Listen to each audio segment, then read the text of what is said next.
Hello and welcome to Always Take Notes. In this episode, Simon spoke to Laura Palmer of Head of Zeus. So Laura's the publishing director at Head of Zeus, which is one of the larger independent publishing companies in the UK.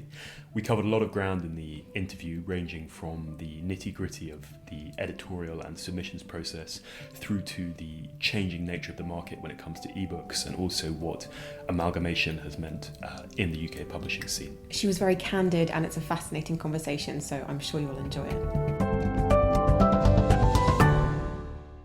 What's your full title, Laura? You're Director of Publishing for Fiction or Director of Fiction Publishing? That's right, yes. I'm the Fiction Publishing Director at Head of Zeus. Okay. And could you tell us, or tell me, because Cassie's not here, a little bit initially about your background and how you got into publishing? Well, I didn't actually know that I wanted to get into publishing. I knew that I wanted to work in something creative, but behind the scenes. I didn't want to be the creator like a writer or an actor, but I wanted to be involved in that world. The first internship I did was actually at a literary and talent agency, PFD, and I worked in their film department and I worked in their books department, and I came away thinking, I must work in books. Okay. And what stage was that at, when you were at university? Or? That must have been in my first holiday at university, so I would have been about 20. Sure. And just in full disclosure, Laura and I were at university together. We both did English, although Laura was a year above me. That's right. Yes. Yeah, exactly. And then how moving forward what would you make your first steps into the industry? Well, actually, that was quite a lucky break going to that literary agency, because it allowed me to meet a man called Anthony Cheetham, who at that point was in his 60s and a publishing entrepreneur, quite well known in the publishing industry. He had just set up a new company called Quercus, and he suggested that I come along to be their receptionist. So I started at Quercus essentially as their general dog's body, but I was longing to work in editorial. I always had a passion for books and reading, and of course I knew that editorial was a very difficult area of publishing to get into. But while I was receptionist, I made myself probably extremely annoying, but I tried to make myself very useful by reading submissions for various editors in my spare time, and eventually they agreed that I could start as an editorial assistant. And is that kind of entry route of having to do a kind of clerical or a sort of dog's body job initially, is that very standard? I think it's quite standard. I believe it's less the case now. When I was starting out, internships were very ad hoc. There weren't very many professional internships that were paid. It was more that you rang up a lot of publishers and literary agents and went along to be their office assistant or their admin person, and you went from there. Now there are a lot more internships that are offered, especially by the big publishers that are paid, but it's still quite an ad hoc, quite a chaotic process in the smaller publishers. Interns that we have tend to just ring us up and ask if they can come and work for us, and we usually say yes. And so in your case, how long was that period of... were you being paid as an intern? Or? I actually was being paid as an intern at PFD. They paid me the princely sum of £5.60 an hour. Okay. And that was, I think I interned with them for about 3 months. Right. And then how did you move forward from Quercus through to where you are now? Well, I suppose it's probably all down to the same man, Anthony Cheetham, because he left Quercus to found a new publishing imprint, Corvus, which was the commercial fiction department of a larger company, Atlantic Books, which publishes literary fiction and non-fiction. And he asked me to go with him to be his senior editor. So by then I was a fully fledged editor. And then after Corvus, Anthony and I and Nick Cheetham, and one other... Who is a relation? Who is Anthony's son. Right. And one other woman, Matilda Imlar, who now works in Australia. The four of us left Corvus to set up our own company, Head of Zeus. Okay. And we'll come on to the kind of the whole setting up a new company and so forth in a minute, but could you talk a bit about what your current role involves? Of course. So my current role, I'm the fiction publishing director, and for this company anyway, which is relatively small with 35 staff, it's quite a stretched job. We don't have 1 million people to do subsections of the job. So essentially I do 3 things. The first and probably the most important is that I am responsible for finding and acquiring new writers for our commercial fiction list. Secondly, of course, I have to publish the writers that I have already acquired, and that involves helping to design their covers, having a say in their publicity and marketing, editing their books, working with the authors, updating the authors, and managing their careers with Head of Zeus. And thirdly, I suppose the part of the role that is a director part is that I'm responsible for the strategy of the overall Head of Zeus fiction list, and that is a question of making sure we have a good balance of genres on the list, making sure we're publishing the right number of titles, that we have the right editors in our team to edit those titles, and also I have responsibility for managing some of that team as well. Sure. And how does Head of Zeus as an independent firm fit into a publishing landscape increasingly dominated by a number of conglomerates? Well, it's an interesting one. We've actually been doing some work on precisely this at the moment, because we are in the process of submitting our presentation for a publishing award. Okay. Last year we won the Independent Publisher of the Year award, and we're submitting for the same award this year. So we've been doing some work on where we sit alongside some of the bigger publishers. So we've recently learned that we are 10th by volume of revenue. Okay. So we're 10th by revenue of all publishers in the UK, and we're 3rd in size, revenue again, of independent publishers. So it's Faber, then Bloomsbury, then us. Okay. So the landscape is what, the three big conglomerates, so or four, is it? Hachette? I'd say 4. PRH. The big 4 is how they're often referred to. So Penguin Random House, Hachette, HarperCollins, and Simon & Schuster. Okay. And then the independents range from Faber being the biggest. Who's number 2? Number 2 is Bloomsbury. Okay. And we're number 3. Okay. And I mean, there are many independent publishers in the UK. And some are really, really small. Some are really, really tiny, so I may not even know their names. And some are bigger than others. I mean, I think we're relatively rare in that we are an independent publisher that is also a commercial publisher. Most independents form Meaning themselves. you publish commercial fiction, or Meaning you're we just publish hoping commercial to fiction. make money? I think all independent publishers hope to make money, but I suppose I mean that our strategy for making money, I mean, we publish fiction, non-fiction, children's books, we publish all sorts, but when we founded the company, it was with a strategy to make money by publishing popular commercial fiction in the most popular genres. Okay. That, I think, is quite different from many independent publishers who set themselves up to find and acquire really interesting literary novels which one day might win the Booker Prize. So we felt that a publishing model for many independent publishers was to have one huge monster hit every 3 years, let's say. It's a hits business, right? A hits business, and that would then underwrite the many probably wonderful books that were published but didn't necessarily make much money. I mean, in that landscape of independent publishers, do these firms make money, or are they helped by patrons, or what's the split with? It's a mixture. I think some of them make money because they have kind investors who are prepared to bail them out if they get in trouble. If, for example, they don't have the hit that year that they needed, then they have an investor who will plug the gap until they do get their hit. Many independent publishers start as independent publishers and then are gobbled up by the conglomerates. For example, Quercus, where I started my career, was bought by Hachette 2 years ago, I think. So that is now, it still operates with its name Quercus. It still, I presume, has some modicum of independence and brand identity, but it's very much within a larger corporate now. And what was it like doing something entrepreneurial in this space? I mean, was that something you had wanted to do, or did it just an opportunity that came your way? I suppose a mixture of both. When I first went into publishing, I didn't think of myself as an entrepreneur. It was the books and the industry and the work that excited me.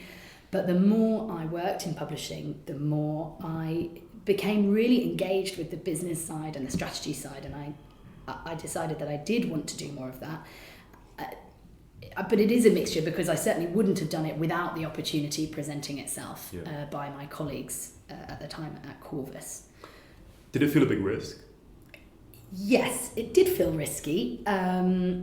It felt risky and it felt exciting, but I think it was a good time for me. I was 28. I was a senior editor on a middling salary. I did not have that much to lose by giving this a go.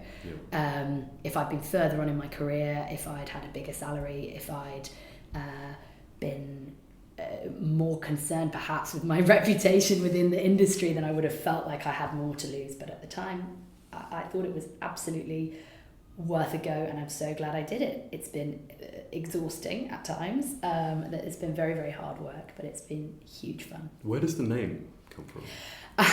Well, officially, the name Head of Zeus comes from the fact that the goddess Athena, who is goddess of all wisdom, sprang fully formed from the head of Zeus. That was how she was born. She was born from the head of Zeus.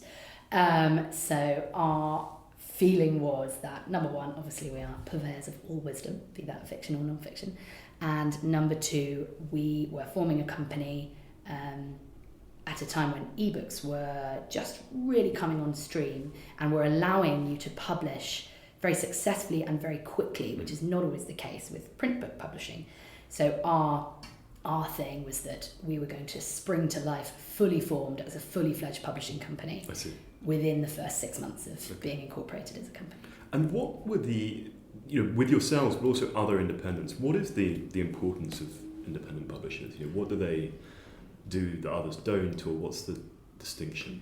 Well, I think there are two things, or at least there's two aspects to that. One is, what do they do for the reading public, for the consumer? Yeah. Well, I would like to think that they keep publishing more diverse, more interesting.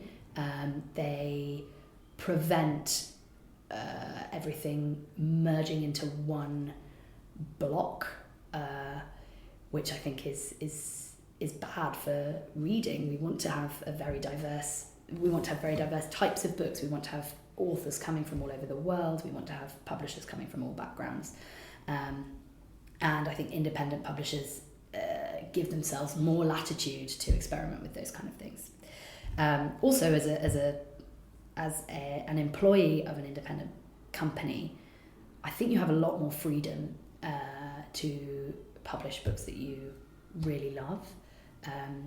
In our company, certainly the editors lead the publishing more than the sales and marketing people. And I've never worked in a big corporate, but I hear that they have a lot more power in terms of what you can and can't acquire. So for me as an editor, independent publisher is a better place to be. Would you, one thing I'm conscious of from my experience when my book was being sold was it was bidded for by 5 imprints, which is very flattering, but what was very bizarre was that multiple of these imprints were within big corporates. So we had this slightly weird experience of hiding in the lift so that one editor would not see us and things. But my understanding of, and I was very baffled as to why two different silos of a single company could bid against each other. My agent explained that was because if there's an external wheel, like an external bidder, they're allowed to do that. But it seems Cass and I were talking about this morning before her boiler catastrophe, and her view, and I think it's quite an interesting point, is as it amalgamates more, is that bad for authors because there's less competition in the market? So, yes, absolutely. I forgot about authors when I talked about the two people that it affects, being publishers and the reader. But yeah, I think it is worse for authors to have less competition for their books. Yeah. It's interesting you should say that about the imprints and conglomerates bidding against themselves, because actually my understanding is that, I'm not sure which way round it is, but I think that at PRH, only one imprint is allowed to bid. Okay. So agents are only allowed to send to one imprint within the whole of Penguin Random House. I'm not sure. Maybe I've got it the wrong way around. I know with mine, and this was in 2015, because I've taken a long time to write my book. But I think we can say this. Heinemann, who I went with, bidded. Cape also bidded. Okay. Well, perhaps I've got it the wrong way around. Perhaps it's Hachette imprints that are not allowed to bid against each other. But then Hachette, Little Brown bidded, and John Murray bidded. Perhaps it's a new thing then. Perhaps it's a new thing for PRH. But I've certainly heard. I've actually heard it from agents, because for agents it's quite complicated, because they have to decide they have to choose between this huge number of brilliant editors and brilliant imprints in the same company. They have to choose just one to submit to, and I think for them it can be a challenge to know. I mean, it seemed unutterably weird to me, but also it was clearly to my advantage that it was happening. Absolutely. Well, I think part of the reason for conglomerates allowing that to happen is that if conglomerates are formed by buying up other imprints, they want the imprints that they've bought up to keep what it was that made them special in the first place. And I think if you don't give your editors the ability to try and acquire books that they love, because you say, well, no, you can't acquire it because so-and-so next door got there first, then I think it probably makes your editors less motivated. I mean, I remember when we had Laura Barber, we did it at a live event, but there was a question from Laura a guy. Barber? Laura. I'm Laura Barber. Yeah, It's Barber, confusing. Barber. Laura Barber. Previous on the show, but we had a question afterwards from a journalist at The Economist saying, like, why do you have imprints? Like, this is sort of silly, was his view from outside. Like, why do you do that? And her view, I think, was, it was all about taste and so forth. But Absolutely. His view was from a sort of pure business perspective. It was insane. I don't think it's insane at all. I think that people need to think of it more as companies, not there's nothing special about publishing that means it can't operate in the same way that big global brands like LMVH operate. Sure. They own Louis Vuitton and Moet and all sorts of luxury brands, each with their own distinct identity, and I would assume perhaps their distinct company culture and so on. I think the conglomerates have to have multiple imprints in order for the health of publishing for authors, editors, readers alike. Well, talking of brand, my next question is about commercial versus literary fiction. Could you first of all say, how does that differentiation work? Well, it's subject to endless debate, I would say, because there is no very clear distinction between commercial and literary fiction unless you are comparing something that is very, very, very mass market with something that is very, very, very literary. Yeah. I suppose the best distinction to draw is to say that commercial fiction prioritises storytelling and literary fiction prioritises style and prose. Right. But of course, every publisher is looking for something that combines those two elements. So commercial / literary fiction is its own genre. Could you give some examples of something that would be unintuitively commercial and intuitively literary, and then something that would perhaps straddle? Absolutely. So Dan Brown, he is straight down the line commercial fiction writer. He's a writer of conspiracy thrillers. He prioritises plot over style. I would think most people would agree with that. Personally, I love his books, and I've read many of them more than once actually, which is probably a bit embarrassing. I shouldn't confess that. Literary fiction. There are lots of. Any writer probably who's won the Booker Prize would be considered literary fiction. But let's say Julian Barnes as an example. And somewhere that's awkwardly in the middle. Well, I think the recent success of authors like Francis Spufford and Sarah Perry, who wrote The Essex Serpent. Okay.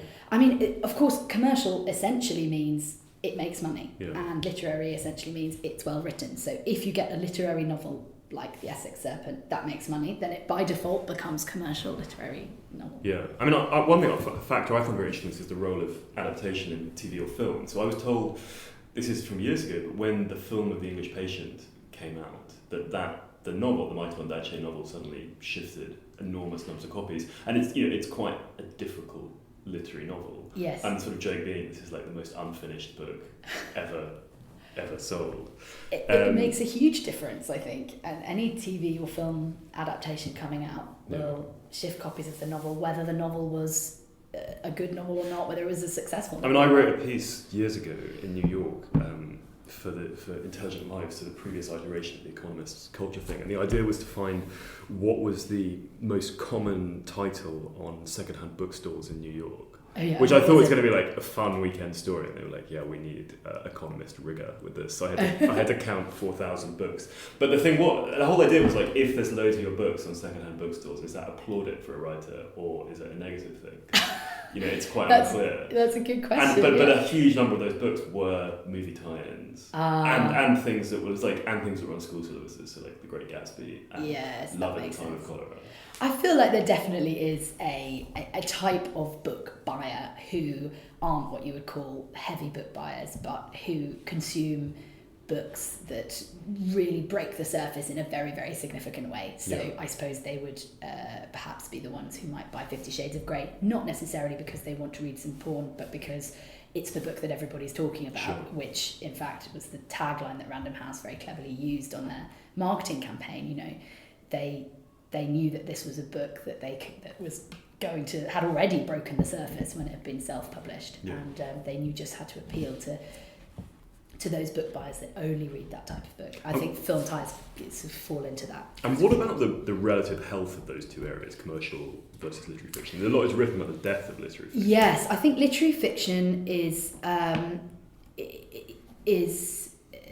in terms of author advances and in terms of overall sales, I would say literary fiction is declining. But that is not to say that it's dead, because every year our most successful, most high-profile authors come from a literary fiction sphere, or maybe not the most successful, but certainly the highest profile.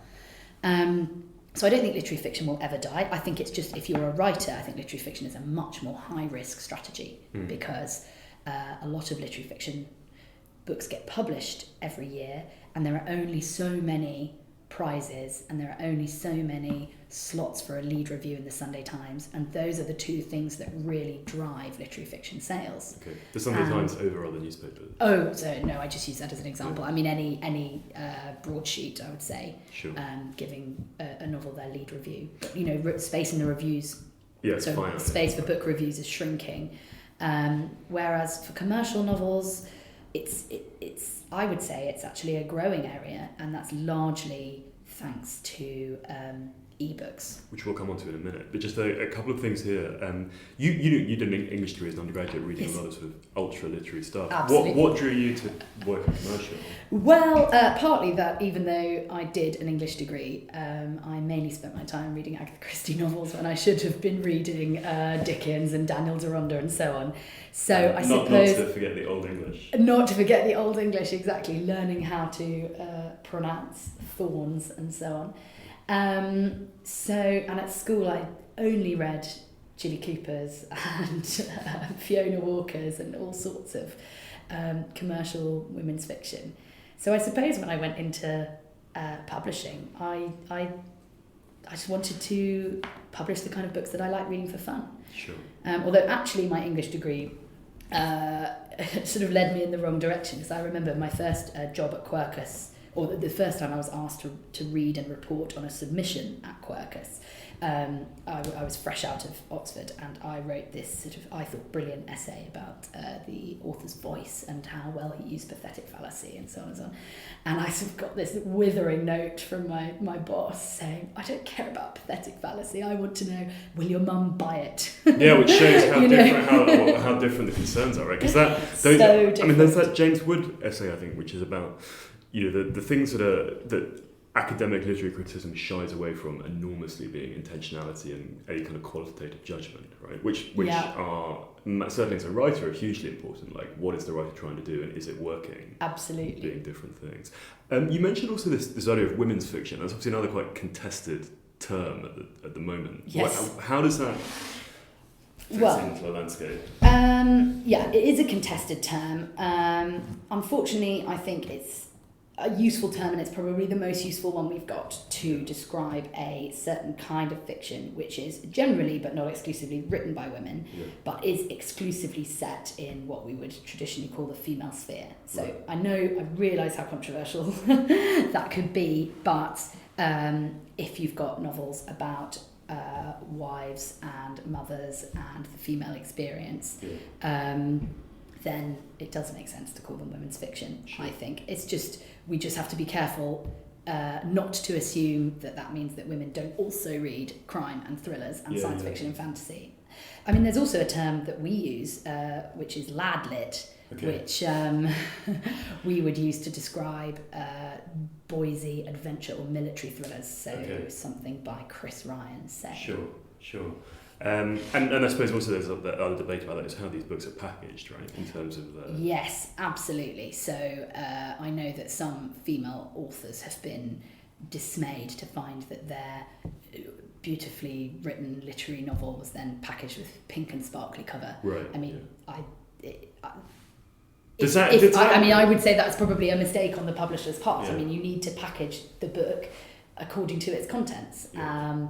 Of course, whether it was the publisher's mistake not knowing what they were publishing or the author's Does error pink and not knowing what sparkly they're writing. shift copies though? I mean, is there a commercial rationale for doing that? I mean, pink and sparkly is probably quite eye-catching. Yeah. And, the tricky thing is that, I mean, yes, it shifts copies because it is a useful shorthand to describe what's in the book. So people who are looking for a very fluffy beach read, let's say, with cupcakes and romance, they need to have that advertised to them on the cover. So I don't feel that it's a problem advertising that on the cover. I think the problem is only when what's on the cover does not reflect what's in the book. Yeah. Can we talk about ebooks now? And Yes. how that was clearly a huge part of the idea when Head of Zeus was launching, and that I suppose 2012 was kind of peak ebook panic, right? It absolutely was. Yeah, I think that it was Christmas 2012 that there was the biggest spike in ebook sales, and it was because I think I've got this right. I think it was because Kindle that year released their phase 2 Kindle and aggressively promoted it. Right. And everybody was unwrapping a Kindle under the Christmas tree that day. So the whole industry, but Head of Zeus particularly, had this incredible bumper year for ebook sales around Christmas. And our strategy had always been to price our ebooks very competitively, which is to say, so we generally priced our ebooks, the ebooks that we were promoting, between 99p and £2.99. And what was the price that other people would do? Well, in 2012, and to some extent still now, the bigger publishing houses very frightened about the possibility of ebooks cannibalising print sales, so they kept their ebook prices often at the same price as the hardback. So, if a hardback was $12.99, the ebook would be $12.99. Yeah. We thought that was mad, but mainly we saw an opportunity. We could see that the big publishers were not pricing their ebooks more cheaply, and that those who were pricing their ebooks cheaply tended to be self-published authors who, in many cases, I would say the quality was not as high as books being published by a traditional publisher. So we were trying to hit that sweet spot of being publishers of good quality popular fiction. And what did that mean in terms of the take for the authors that you were publishing? Well, most authors have the same royalty for ebooks, which is 25% of the net receipts that the publisher received. Okay.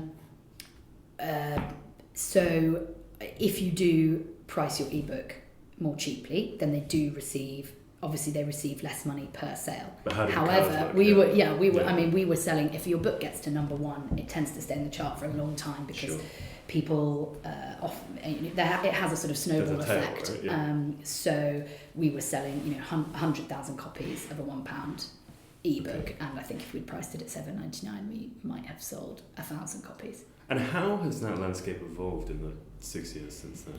It's evolved a lot. It's no longer the case that the big companies don't promotionally price their ebooks. Okay. It's now the case that the bigger companies, actually back to our discussion about imprints, recently a lot of the bigger companies have been buying up e-only imprints that were started as independent digital-only publishers. Okay. And they've now been bought up by the bigger publishers so that they can have a digital-first list where they can be more experimental with their ebook pricing but still keep other of their lists at a higher price. Okay. So there's more competition, essentially. And is it correct? I mean, that idea that we're sitting here literally surrounded by printed books in this room. Yeah. That sort of 2012 panic that ebooks were going to destroy the codex or whatever. Has that gone? Well, no, that certainly never came to pass. Why do you think that was? Well, it's interesting. I mean, I think partly because books are beautiful, tangible objects that people love to own. So I think, the printed book survived because it's a great object and it does what it does extremely well. It remains an extremely good way to read a book. Sure. I think partly ebooks, there's always a novelty factor with a new kind of format, isn't there? So I think part of the reason for a huge peak at the beginning was that everybody had just got a Kindle. It was all new. They stuffed their Kindle with lots of ebooks. Some of those ebooks they read, some they probably didn't read. Yeah. And so then ebook sales are going to, dwindle after that huge peak as people realise that all the ebooks that they bought they can't get through. Sure. And so without going into detailed numbers, but how does the market look now in terms of what fraction of? Well, on the HOS, for Head of Zeus, we I think in 2013 we were seeing something like 40% of our sales in ebook and 60% in print. Okay. But the industry was seeing maybe 25% ebook. Yeah. Now for Head of Zeus we're looking at more 35% E, 65% P, and I think the industry as a whole is perhaps 20% ebooks, 80% print. And which way do you see it going? I think it's basically stable now. Really? Yeah. Pretty much. Yeah. I mean, if you look to America, it's stabilised at somewhere around those numbers. I could be off by a few percent, but I think it's stabilised at around 80-20. And what tends to work as an ebook and to well, again, it's back to the commercial v literary fiction discussion, because in commercial fiction, or let's say genre fiction, because that's easier to define. So if you're talking about crime and thrillers or science fiction and fantasy or some kind of genre where there are conventions to obey, it's probably about 40% of the sales of that area in E. What about sort of porn? Is that the wrong word? Erotica? No, I know, we probably shouldn't call it porn. It's definitely erotica. Yeah. I thought that when I said it last time, actually. So erotica, I don't actually know, because Head of Zeus doesn't publish any erotica, so I haven't really been looking at the figures. But I mean, certainly when 50 Shades of Grey exploded onto the scene, you could exactly. So I think a big part of why ebooks have been so successful for commercial fiction is partly, the shame factor. People don't always want to be seen reading an erotica, a novel, and perhaps people don't even want to be seen reading, a very mass market thriller. Yeah. Also, of course, it's the question of space. If you're reading a book that is essentially a piece of escapist fiction that once you've read, you move on to the next. It doesn't stay with you. It doesn't need to be especially memorable. You don't want to keep it on your shelf. You don't want to give it that space in your life. You want to consume it in the way that you consume an episode of, a box set. And in contrast, how have printed books evolved? And it seems that the whole idea of the book as artifact, the beautiful book as well, that's in some ways driven by the same phenomenon, right? I was talking to Cassie about this morning again, this idea of these very elaborate covers, very high quality paper, all of that sort of thing. Yeah, I do feel like the printed book has got more beautiful and more highly produced since the advent of ebooks. Now, that could be partly because there's a lot more competition now for printed books. So there's less space for them now in bookshops. So to make yours stand out, you have to make sure it looks the best, it's priced the best, and obviously has to have the best content as well. Is there any difference in the editorial process that goes into your E-only books and your print books?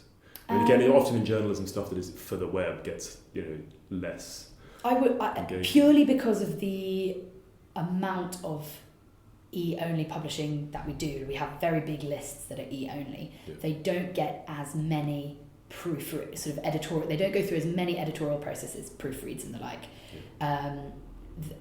as our printed books. But I'd say they still get a very decent amount of editorial time spent on them, because you're still asking somebody to pay for it. You're still asking them to immerse themselves in the world of the book, and you don't want anything in the book to pull them out of that. And you mentioned earlier briefly self-publishing. Where do you see that fitting into the landscape? Well, that's an interesting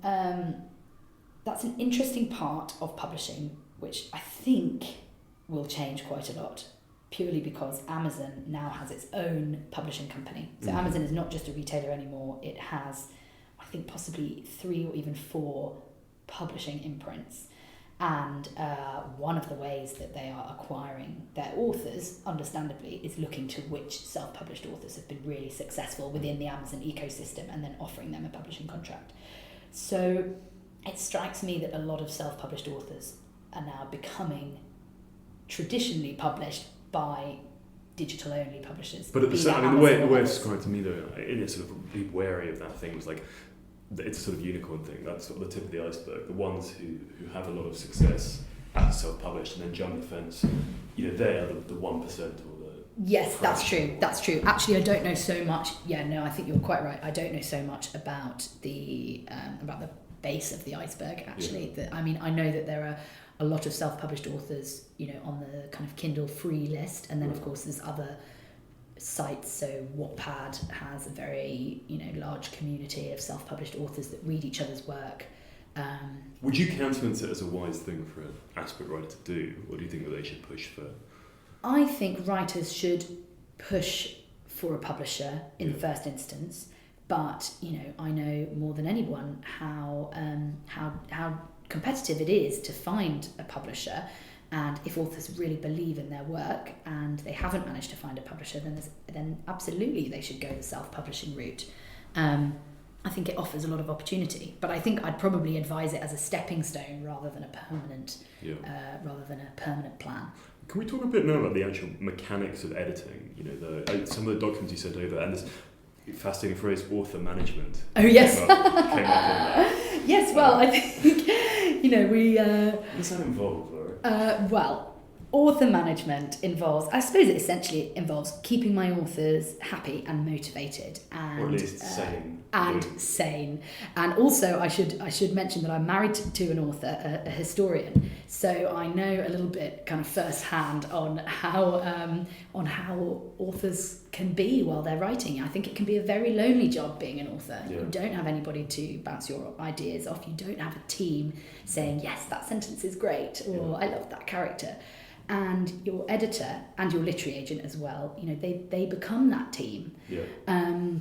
So I definitely see part of my job as making the authors feel that I'm there for them and I'm supporting them.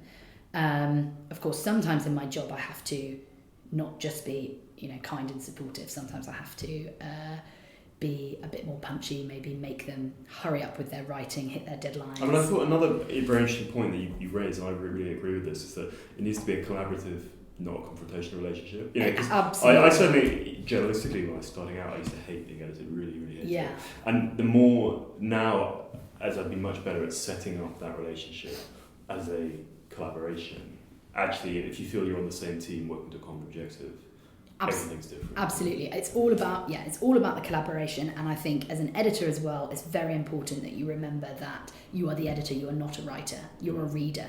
And when you're editing a manuscript, you're acting as your author's first reader, and you need to respond in a way that a reader responds. So you absolutely should be querying how the book makes you feel. Does it make you want to turn the page? Does this character make you sad or happy? Yeah.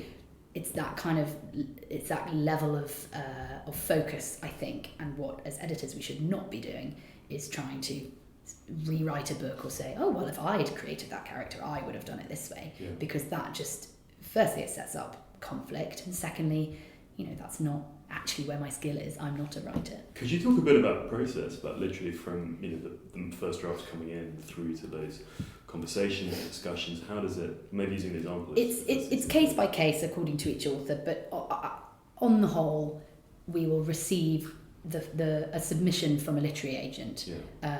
And if we decide to acquire that submission and publish that author, firstly, for my list anyway, which as I said is a commercial fiction list, is quite, I would usually be acquiring multiple books from an author, so perhaps 3 books in a series.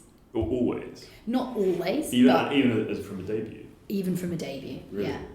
Because one of the things that we wanted to do at Head of Zeus is publish series authors and make sure that we're investing in authors, not in one-off books. I mean, partly because that's what we love reading, and partly because it's actually more savvy as a way of investing money. Every penny you invest in book 1 will also see a return in book 2 and 3. And 3 is the sort of minimum? No. Sometimes it's 2 books, sometimes it's 3 books. This always like 17. I don't think I've ever done a deal for 17 new books, but we've done deals for backlist series that have already been written for, I think 20, And these 30 books. would these be like crime or detectives? Or Well, crime is how do you keep like flogging that horse through? Crime is great for series because you can have a character, a detective that discovers new crimes for each book. We've got some series that are based around some romances that are kind of based around a village community in a sort of lovely place. We've got one set in Cornwall. But you don't do erotica, so it's all stop at the bedroom door. There's some sex in our books. Funnily enough, book? actually, the books I publish, the most sex occurs in the crime and thrillers. Okay. I think perhaps readers like their dead bodies to be to come along with some sex scenes. I don't know. So we're very keen on series, but not exclusively, and sometimes we'll do 1 book deal. I mean, it is case by case. Yeah. But it makes it even more important that you forge a good relationship with the author because you're going to be working with them for quite a long time. And the manuscripts you get, what kind of state are they in? If they come from a literary agent, they're in a very polished state because the agent will have worked very closely with the author in order to get them their first deal. So it's often the case that the first book we receive it's kind of good to go. is good to go, and perhaps it will need one quite light edit where I will read through and make some macro notes for the author that are generally about character, plot and setting. That's how I tend to split them out.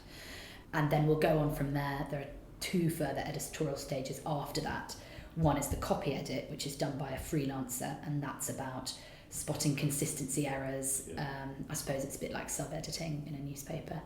And the last is proofreading, which is a final check for spelling and grammar. I mean, how major surgery would you do on something? Or would you only take something generally that you feel...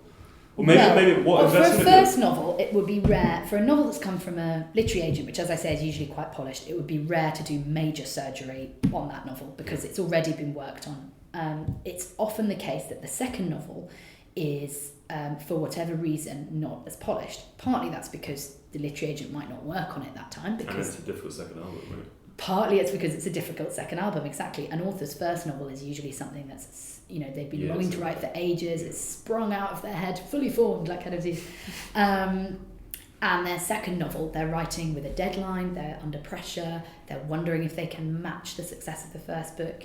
The second novel, I find, is where I need to do the most hand-holding and sometimes the most surgery.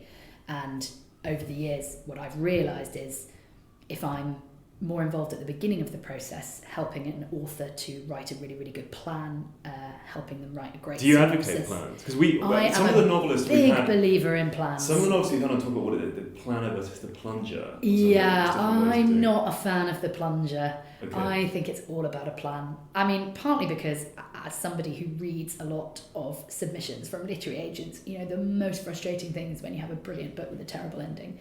Okay. Because you spend all that time reading it thinking, I love it, I want to buy it. And then you get to the end and you think, oh, it all falls apart and there's no way of fixing it. And that does happen surprisingly often. And I think that's because an author didn't plan. They didn't know where they were going with it. They had a brilliant idea and then they couldn't make it all hang together. So do you push a kind of act structure, the Shakespearean 5? Or the... I would, if an author asked for something quite prescriptive, then I would usually go for a 3-act structure. Yeah. And then if they wanted it to be broken down... Sorry? Ending in a wedding. Ending in a wedding, yeah, exactly.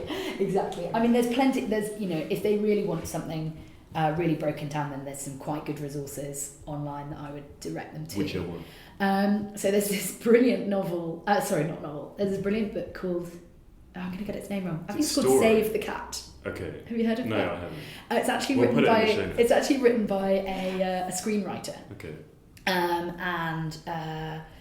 I'll probably garble the specifics, but it basically goes through a very specific structure of when you establish your major theme, when you introduce your major character, when you introduce your first conflict, when you resolve that conflict, when you introduce your second conflict, and so on. Yeah. And I think that really it's too prescriptive to actually follow rule by rule, because what you'll end up, if you do that, you'll end up with something that has no heart and no soul and just feels like writing with numbers.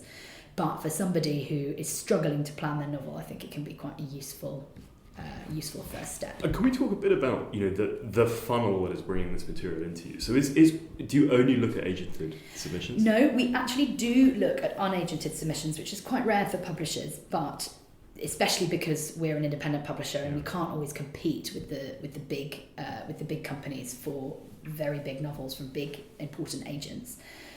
So we set up a submissions portal on the Head of Zeus website where, as an author, you can go and upload your manuscript and you have to fill in a form about your book. We'll put a link there if you do. Yeah. Absolutely, yeah. We'd love to. We're very much open for submissions and we'd love to see them. But the difference in commercial quality. Well, some of them are very good, but perhaps. Have you published anything through that? So far, we found one psychological thriller author on the submissions portal, and on the non-fiction side, we've found one illustrated non-fiction about allotments called A Hut of One's Own. Okay. So that's 2 authors, and that's probably 2 authors out of probably 2,000 or 3,000 submissions. Right, okay. So I'd say the hit rate on the submissions portal is about 1 in 1,000. And what are the hit rate with agents more like 1 in 100. What are you on that submissions portal? How much are you asking for, or what's we ask for? I think we ask for the full manuscript actually, or we may ask for the first 3 chapters. I can't remember. Certainly, it's rare for me to read beyond the first 3 chapters. Yeah. And we also ask the authors. For a synopsis, information about themselves, where they see the book sitting in the market, that kind of thing. I mean, again, we try and talk as sort of honestly as possible about the gritty details of this. And again, bouncing about Cassia, our view is sort of, if you're trying to be a writer, and this is our experience, like you either kind of know someone in publishing who gets you an agent, and then it sort of goes that way. Yeah. And our sense is like this sort of theoretic, completely open thing of you can submit and it goes on a slush pile. Like whenever I'm asked for advice, I'm like, just do whatever you can to avoid that route. Like just do everything. Yeah. But I was, again, to be very honest, introduced to my agent by a colleague and stuff like that. It seems that there is this funnel which raises these issues of like, it's people you went to university with, or it's people you work with. Absolutely, and it's why publishing is currently having this sort of crisis of diversity. Yeah. And to its credit, publishing is trying to do something about that. That a lot of the publishing houses have started up new lists that are specifically for BAME authors and that sort of thing.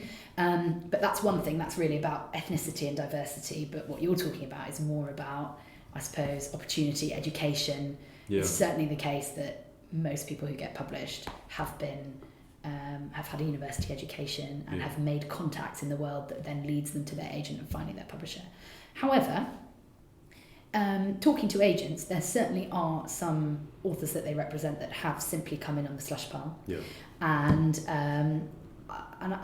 So that's one route, and I think there's another route which is a bit more democratic as well, which is the sort of social media route. Sure. So I think if particularly for a non-fiction author, if you can build yourself a following on YouTube or on a blog or on Twitter, do a Jordan Peterson. Basically. Do a Jordan Peterson, exactly. Then that is a route that is open, that is more democratic. I think open to everybody. I mean, the other thing I think that is often not kind of discussed in this debate is, not only are the numbers in the kind of slush pile route against you, but like the person reading the slush pile, they're often likely to be very smart and things, but they're also likely to be 22, right? Often. And that is sometimes the case. Yes. And I can see that, it's a volume. And it can get brutal. I mean, we sometimes, on the whole, the editors at Head of Zeus, the editors read the submissions portal themselves. It's not always me, sometimes it's an assistant editor, but it's someone in the editorial department. Yeah. But at other places I've worked, the slush pile, such as it was exclusively read by interns. Yeah. And actually at one place, there was a sort of, it sounds so brutal, but there was a kind of checklist given to interns with this very basic sort of point system, which is it written by a man or a woman? So a woman gets more points. Is it written by a UK author or woman gets more points? Female authors. It's a this is in commercial. This is in commercial. Again, this is in commercial fiction. So it was man or woman, UK or US based. So UK is better. First novel or has been previously published. And which is better than that? First novel is better. Yeah.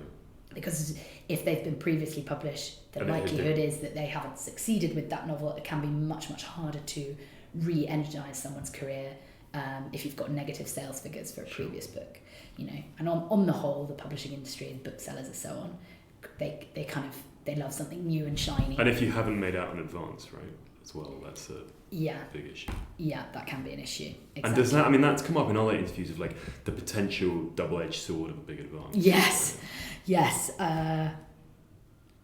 if you get a big advance and you don't earn it out, then that can be a career killer. Yeah. But on the other hand, you've got quite a lot of money, so maybe you just go and go and found your own publishing company. How do the independent publishers, particularly in the commercial space, are your advances comparable to the big ones? I'd say our advances go up to the sort of the upper middle range of advances. I think the most that we've paid at Head of Zeus is probably £100,000, which is a lot.